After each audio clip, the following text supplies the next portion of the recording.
Capital Times again with Margaret Stacey here, but I've got to take a great big deep breath because I've got a whole lot of things to say. First of all, we've just finished a remarkable birthday or anniversary celebration. It was the 5th for the Capitol Theatre. We're all still alive, and we had a wonderful showing of Promised Land last week from Quebec and Italy, and a lot of our volunteers turned up to be congratulated or congratulate themselves, and they should be, because we've had about, I would say, 25 to 30,000 volunteer hours put in at the Capitol Theatre since 1988 when it opened, and seems to me we've had somewhere like 200 to 225,000 patrons or attenders at the theatre too. So these stats are, they build up over the year, and we can now trot them out to impress ourselves. But it was really a wonderful evening. A couple of other things in Capitol Theatre news. We announced last week that an opera is coming to Nelson at the end of September, and it's with the Grand Lady of Canadian Opera, Maureen Forrester. This is commissioned by the Hornby Festival. The two operas in the evening, Riders to the Sea and The Old Maid and the Thief. The Riders to the Sea is by Ralph Vaughan Williams, and The Old Maid and the Thief by Giancarlo Menotti. And they're two very different operas, but specially designed for Maureen Forrester, with full staging, full orchestra, the Electra Women's Choir, and more. So we're taking an interest list at the theatre, which is getting very long already. Now, some other things to do with the Capitol Theatre are summer theatre applications are coming in for junior, intermediate, and senior levels. The junior children at the end of July will be doing a show with Missoula Children's Theatre called Promised Land. Well, no, sorry, that's Promised Land. Cinderella, I'm sorry. And we can use about 50 to 55 children, from everything from the Pumpkin Chorus to Cinderella herself. And the experts from the Missoula Children's Theatre will be in residency for the last week of July. The junior high students, we need about 10 very interested students at that level, boys and girls, to do a murder mystery music melodrama with Karen On, the instructor from the Toronto Youth Theatre. The senior theatre group in the August session will be doing a Midsummer Night's Dream with LVR's Jeff Burns, who's well known around town, especially for his theatre sports and for his prize-winning festival entries. Now, there's so many events coming up. I'm just going to sort of limit it to about 2 weeks full of events, but a big notice this week. UHF, which is supposed to be coming to the theatre on Friday night, it definitely is coming, but we've sold out the first show, so the Express events are going to put on a second showing at 10:30. And a lot of people have thought, what a good idea, I can go out for dinner first and then I can go to the show, and they're not afraid of it at all. So it's a new thing we're trying, and it seems to be working. So join us for the late show of UHF if you can't get tickets for the early one. That's Friday. Tuesday, April 27th, Eurythmy. Now, we had this explained by Reg Down last week at a movement music event produced by the Waldorf School on April the 27th. Wednesday, April 28th, the Veza arrives, and they're classical musicians who do a lot of interesting Latin stuff, and they are so energetic. They have so much life and color to them. That's the Overture concert, the last one of the year. Moving on, L.V. Rogers. Now, I have a personal stake in this because I seem to be involved in organizing L.V. Rogers' talent showcase, which involves grads, students, their families, their teachers, and some surprise events. And those will be happening on May the 4th and 5th, 2 completely different shows. And you can get tickets for that from your favorite grad or from the Capitol Theatre box office. Door prizes, too. Celeste Crowley, Evie Clare, and friends are working on their production that we detailed earlier on this show this year, Where's the Net? It's a Canada Council-funded original exploration of risk. And Celeste, well, she doesn't really jump off a high platform, but you will see some rather risk-taking events in that show. Crimes of the Heart is the Music Nelson Little Theatre's production for early May, so watch for notices for Crimes of the Heart. All modern classic with an excellent cast. I've heard stories already about the rehearsals. It's directed by Sylvan Lombardi, who did Arms of the Man, the shot play. Now, just one more thing. Sunday, May the 16th coming up, and we're starting to advertise that. It was a film documentary on manufacturing consent through control in a democracy. And you know we all need more of that. 7 o'clock, May 16th. And Eric Wilson returns to Nelson. If you all know Eric Wilson, who wrote Kootenai Kidnapper and Murder on the Canadian while he was in Nelson, and he's coming back to do Kootenai Children, talk about writing, and that's a morning event. So, I'd like to get to our guests now. And our first one is Heather Hutchinson from Express Events, and we also have David Stewart, who's going to tell us about a new club, a new society in town. Let's start with Heather. Welcome, both of you. Heather, what have you got to tell us about what's coming with Express Events? Well, the big event is, I was just thinking as you were just going over this long list of events that are coming to the Capitol. We've got film and, I mean, all sorts of things, and music and authors and all of this, and I was going, how the Capitol has grown, you know, in the last 5 years. It's really been incredible. I mean, you just had a busy last week, and now it sounds like it's going to be very, very busy again, and I'm grateful to the Capitol Theater and all the people who put their energy into it, because I think it's been of tremendous benefit to this community, and I just wanted to say that, and I think a lot of people out there in the audience would really appreciate that too. Kudos to the Capitol and Margaret Stacey and the board. Thank you, Heather. We're tired but happy. All the risks that you've taken, you know, all the risks that you've taken, and as at Express too, you know, when we were Oasis, we've all taken risks on different kinds of performances and performers, and you know, it's a gamble, and here we are with another one. Here we go. A 10:30 show. Yes, this was a long lead up to this, folks. But UHF, Shari Ulrich, who you all know about, Roy Forbes, who is BIM, and Bill Henderson, formerly of Chilliwack. This is the first time any of us have ever attempted this. We've done triple shows before. When Pied Pumpkin was here, Shari Ulrich was a member of that group also. And this time, I'll just tell you what led up to this. Basically, we knew that this show was going to be a tremendous success and sell out pretty quickly. And I kind of warned Shari about this a couple of weeks, 2 or 3 weeks ago. I said, Shari, what do you think about another show? She said, well, you know how sweet Shari Ulrich is. And then her little sweet voice, she says, well, we really hate to turn people away, you know, so I'll talk to the boys. So she's talked to the boys, and basically this is what's happened is we got down to last Friday, and I said, well, Shari, we're about sold out right now with a whole week to go. What do you think? What do you want to do? And she said, here, I'll phone Roy. And so she phoned him, and she says,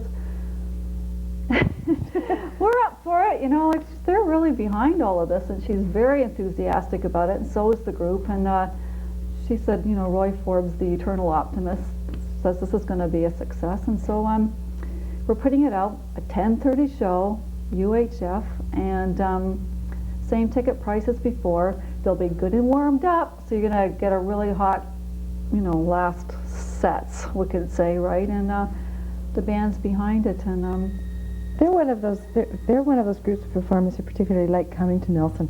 Oh, you they know, love it. Some people do shows in and shows out, but you'd be surprised how performers like coming to this city, and yeah. They love it. Lorena McKenna loves it. Yeah. You know, the group last week want to come back. Sure. They like the place, they like the town, they like the hospitality, I think. Yeah, and so, I mean, lots of people here know Shari and Roy. In particularly, I don't even know if Bill Henderson's ever played here. I mean, he was with Chilliwack for so long, and now he's been producing a number of albums, some on the Juno Awards actually a few weeks back. And actually he helped produce Valdi's last album too. So I have a few funny stories to tell. So have you got any suggestions for what people do before they go to the show? Sure. Now, who is this going to appeal to? Who's going to come to a 10:30 show? People say, well, I can give you the laundry list here of people who work late, can't come to the 8 o'clock show, people who have a tough time putting their children and their babies to bed, you know, early. So you can take care of all of that, go have a meal, or maybe have a drink beforehand, and you know, go to the theater in a relaxed, leisurely way. It's on a Friday night, and gives you a bit of time to unwind after work and take care of all your business at home. You know, go have a meal, have a drink, whatever. Sounds and then, great. Yeah. So what else is coming up with Express in the next little while? Is there anything that I should, any sneak previews? Well, actually, you know, we've got the PNE Youth Talent Show coming up in June. Yes. I don't think it's on that calendar, Margaret, but oh, it is. Wednesday, June the 9th. There it is. Yeah. So all of those participants in the LVR grad, I'm inviting them to come to this, you know, to this talent show too, because the winner of that goes down to the PNE. And as you may recall, everybody who's won here has met with tremendous success down at the Pacific National Exhibition. And from there, if they win, they go on to another big contest in the States. The name of the town or the place of which escapes me at the moment. But it's very valuable. Nashville. Yeah, I think it is. Of course. Expenses paid, folks. You know, it's a really great opportunity, and it's one of the things.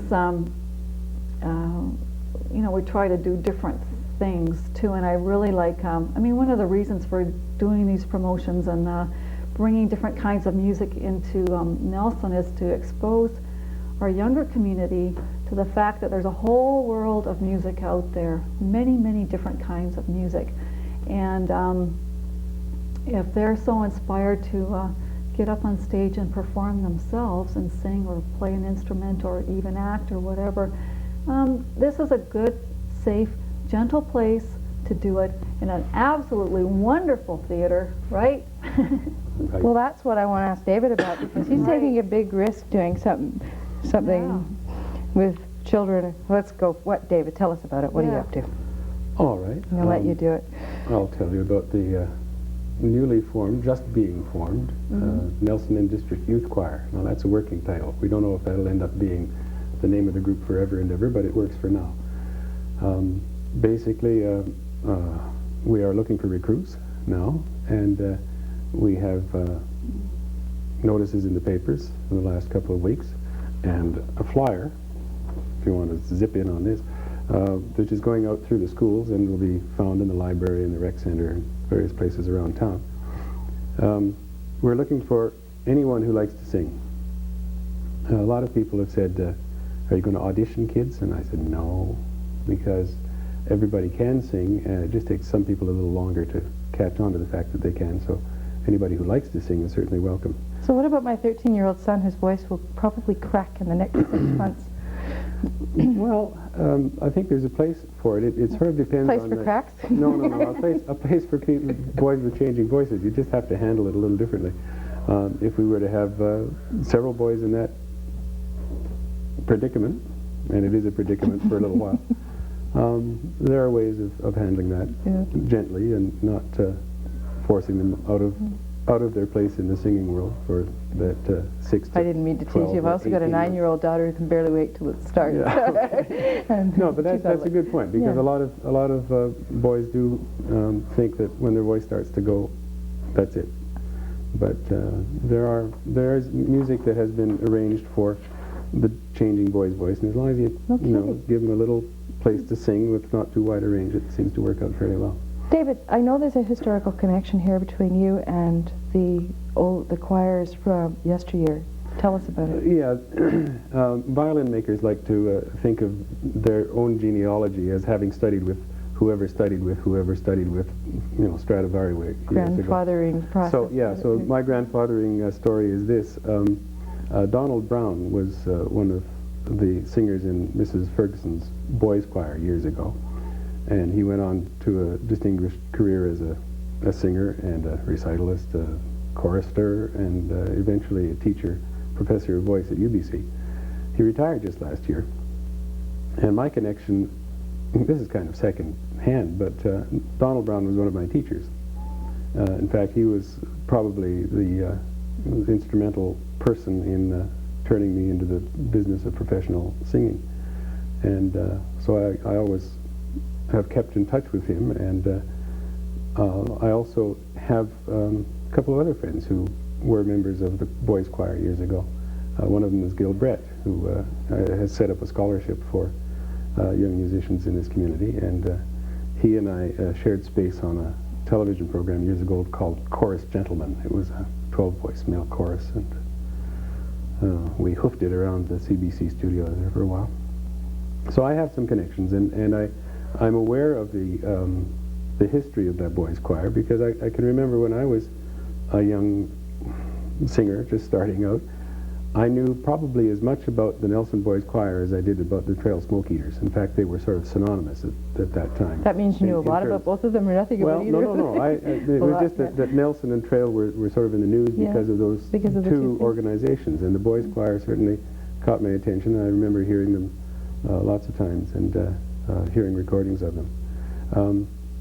There has been, for the last 10 years, there hasn't been really any youth choir, children's choir in Nelson, and when I moved here a couple of years ago, I thought, well, it would be nice to get something started, and if I can help to do that, I'd be happy to. So that's what I'm doing. I think it's a burning need in Nelson. I think it's there are church junior choirs, but there's such a demand placed on children. I think that if we have a very much more long-term established plan, that we'll probably get a good little choir going. It'd be nice to see them doing their thing. And I believe that they're starting when?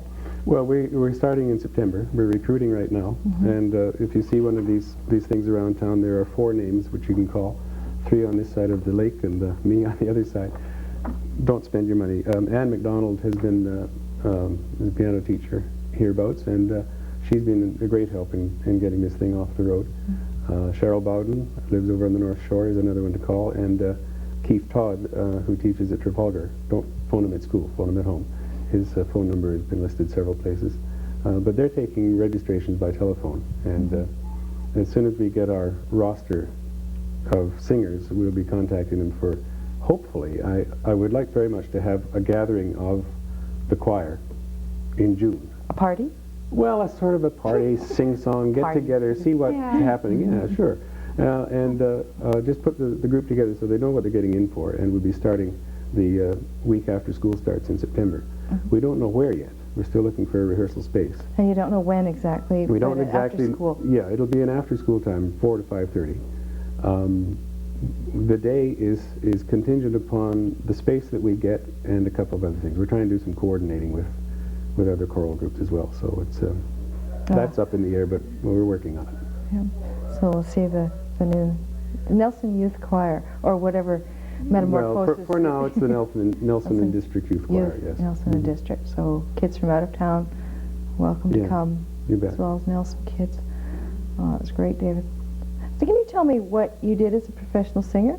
A couple of highlights? Oh, well, the highlight for me, my debut was way back in 1964. I sang one of the roles in The Damnation of Faust by Hector Berlioz. And the reason it's a highlight is because a whole bunch of guys in the bass section of the chorus auditioned for Dr. Charles Munch to do this bass solo, and I got picked.